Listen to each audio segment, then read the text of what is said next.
Hello दोस्तों, नमस्कार। मैं दिलीप कुमार यादव। आप सभी लोगों का ऑप्टिमम एजुकेशन गाइडेंस की ओर से स्वागत है। दोस्तों सभी को सुप्रभात। तो चलिए दोस्तों, अपने वन लाइनर सीरीज पे आगे बढ़ते हैं। आज का पहला क्वेश्चन है कि वायुमंडल में नहीं पाया जाने वाला अक्रिय गैस है। तो वायुमंडल में कौन सी गैस नहीं पाई जाती है? तो कौन सी गैस नहीं पाई जाती? अक्रिय गैस कहते कि नहीं है? तो ये अक्रिय गैस आप लोगों को मालूम है, जो नोबल गैस होती हैं, helium, neon, organ, krypton, xenon, radon, ये अक्रिय गैस कहलाती हैं। तो इनमें से कौन सी गैस नहीं पाई जाती है? तो इनमें रेडान जो है वह नहीं पाई जाती है। तो आंसर क्या आ जाएगा अपना? रेडान।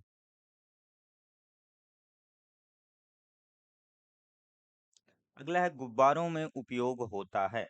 तो गुब्बारों में कौन सी गैस भरी जाती है? जो आप लोग देखे होंगे कि 15 अगस्त अभी कल ही निकला है, तो बैलून्स छोड़े गए होंगे, गुब्बारे छोड़े गए होंगे। तो उनमें कौन सी हवा भरी गई होगी, कौन सी गैस भरी गई होगी? तो उसमें हीलियम गैस का प्रयोग किया जाता है।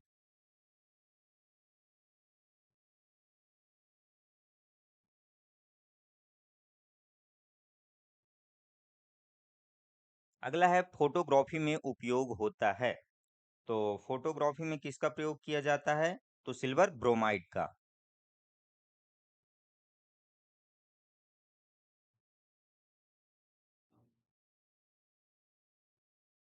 सिल्वर ब्रोमाइड का। अगला है कि जल की स्थायी कठोरता दूर की जाती है। तो जल की स्थायी कठोरता किससे दूर की जाती है? तो पोटेशियम क्लोराइड के द्वारा।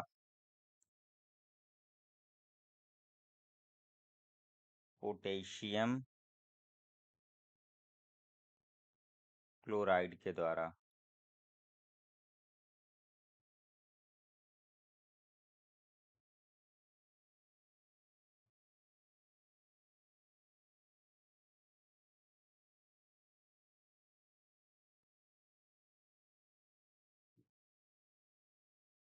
अगला है जल की अस्थायी कठोरता का कारण है। तो जल में जो अस्थायी कठोरता आती है वह किसकी वजह से आती है? तो उसमें क्या होता है कि जो कैल्शियम और मैग्नीशियम, तो कैल्शियम एवं मैग्नीशियम के बाइकार्बोनेट का घुले रहना। तो जो कैल्शियम और मैग्नीशियम के बाइकार्बोनेट होते हैं वे घुले रहते हैं उस पे, जिसके कारण जल में क्या आ जाती है? अस्थायी कठोरता आ जाती है। तो कैल्शियम एवं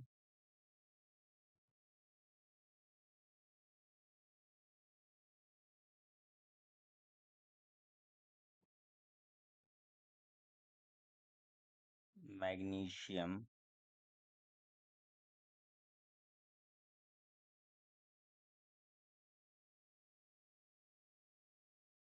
के बाइकार्बोनेट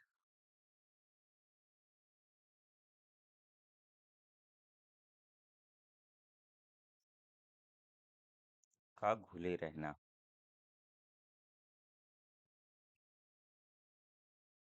अगला है लोहे को जंग से बचाने के लिए चढ़ाई जाती है। तो लोहे में जंग ना लगे इसके लिए क्या किया जाता है? तो लोहे में कौन सी परत चढ़ाई जाती है? तो जिंक की परत।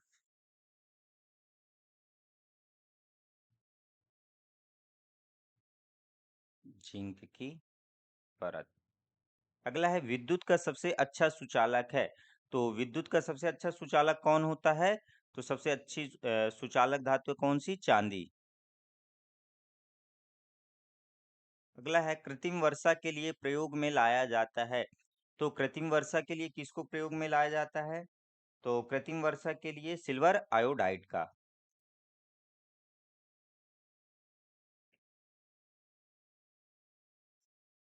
सिल्वर आयोडाइड को।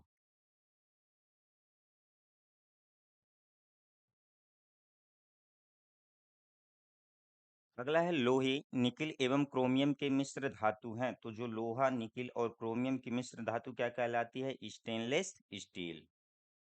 तो जो स्टेनलेस स्टील होता है वह किससे बना हुआ होता है? तो यह बना हुआ होता है लोहा, क्रोमियम एवं निकिल से। अगला है हड्डियों एवं दांतों में उपस्थित होता है।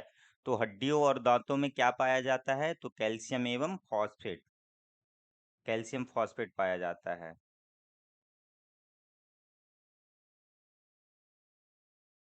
Calcium phosphate. अगला है कि शोल्डर टांका मिश्रण है। तो जो शोल्डर होता है, टांका जिसको बोलते हैं, वह किसका मिश्रण है? तो सीसा एवं टिन का। सीसा एवं टिन का। तो सीसा और टिन का मिश्रण क्या कहलाता है? शोल्डर, या उसी को टांका कहते हैं। शुद्धतम सोना की शुद्धता होती है। तो शुद्धतम सोने की शुद्धता कितने में होती है? तो इसको कैरेट में, सोने को कैरेट में मापा जाता है। और सबसे शुद्ध सोना कौन सा होता है? तो 24 कैरेट का। बोलते हैं ना, खरा सोना, बिल्कुल शुद्ध सोना 24 कैरेट का। अगला है क्वार्ट्ज में होता है। तो क्वार्ट्ज में क्या होते हैं? तो सिलिकॉन और ऑक्सीजन।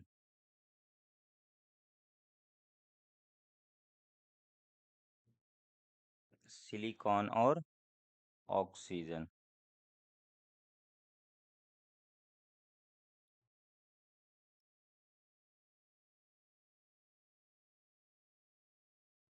अगला है लोहे का सबसे शुद्धतम रूप है। तो लोहे का सबसे शुद्धतम रूप कौन सा है? तो पिटवा लोहा।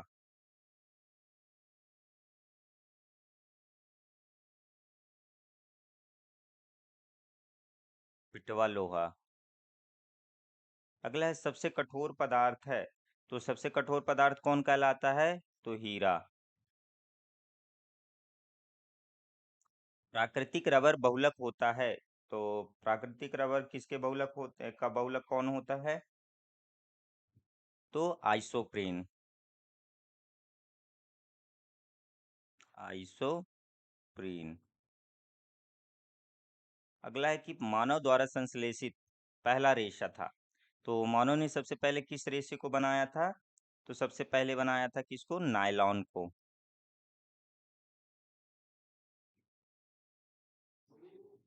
अगला है कि सबसे उत्तम कोयला है। तो सबसे उत्तम कोयला कौन सा होता है? तो यह होता है एंथ्रासाइट। तो सबसे उत्तम कोयला कौन सा होता है? एंथ्रासाइट।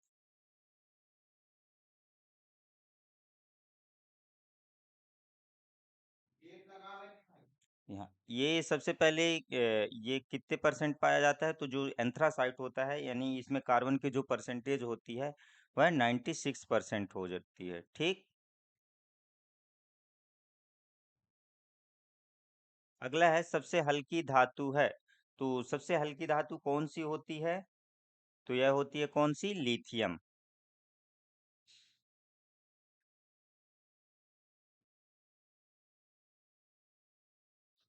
अगला है कांसा मिश्र धातु है। तो कांसा किसकी मिश्र धातु है? तो जो कांसा होती है वह तांबा एवं टिन की मिश्र धातु है। तांबा एवं टिन की। अगला है कि एक पीको सेकंड बराबर होता है। तो एक पीको सेकंड किसके बराबर होता है? तो यह होता है किसके? 10 की घात -12 सेकंड के। ठीक। अगला है फलों को पकाने के लिए प्रयोग किया जाता है। तो फलों को यानी कृत्रिम रूप से फलों को पकाने के लिए किसका प्रयोग किया जाता है? तो एसिटिलीन गैस का।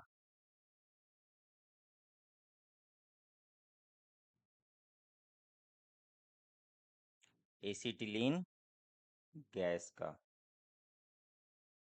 अगला है कि लोहे को इस्पात में बदलने के लिए मिलाया जाता है।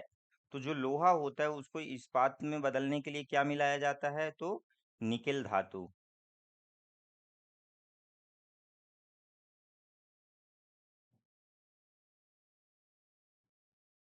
अगला है कि विटामिन की खोज किसने किया था?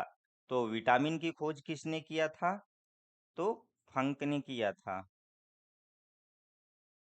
और कब किया था? तो 1911 में। अगला है बच्चों का मानसिक एवं शारीरिक विकास अवरुद्ध हो जाता है। तो इनका मानसिक और शारीरिक विकास कब अवरुद्ध हो जाता है? किसकी कमी से? तो थायरॉक्सिन की कमी से।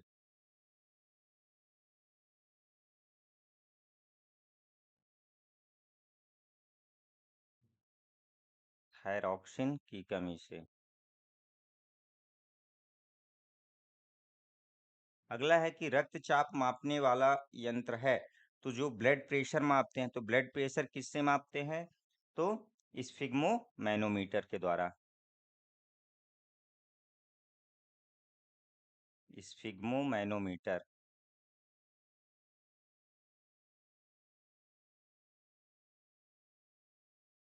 किसके द्वारा मापा जाता है? तो स्फिग्मो मैनोमीटर के द्वारा मापा जाता है। और अगर बात करें कि जो ब्लड प्रेशर होता है तो उसका समानता वो कितना होता है? तो 120/80। अगला है कि मनुष्य कौन सी तरंगों को नहीं सुन सकता है? तो जो मनुष्य होता है वह कौन सी तरंगों को नहीं सुन सकता है? तो पराश्रव तरंगों को। पराश्रव्य तरंगों को।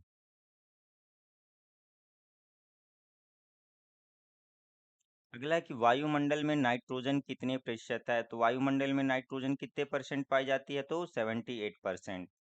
ये तो लगभग सभी लोगों को मालूम होगा।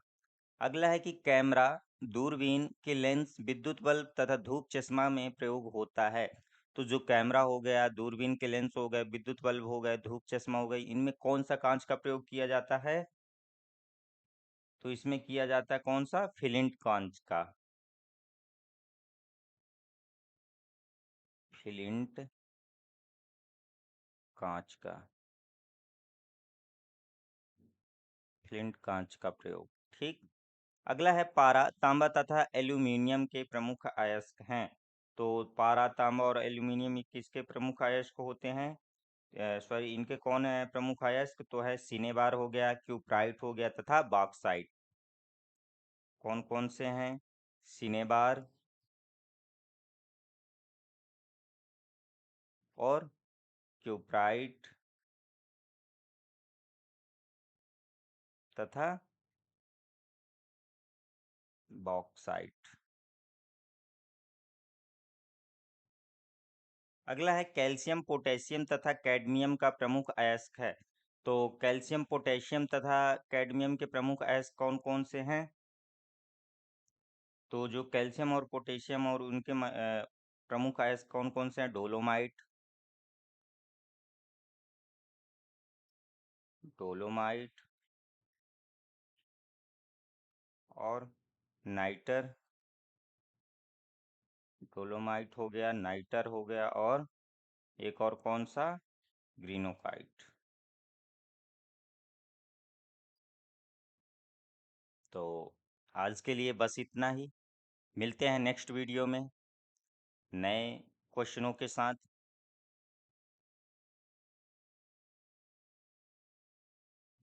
धन्यवाद। तो दोस्तों, अगर वीडियो पसंद आती हो तो इसको ज़्यादा से ज़्यादा शेयर करिए। जय हिंद, जय भारत, धन्यवाद।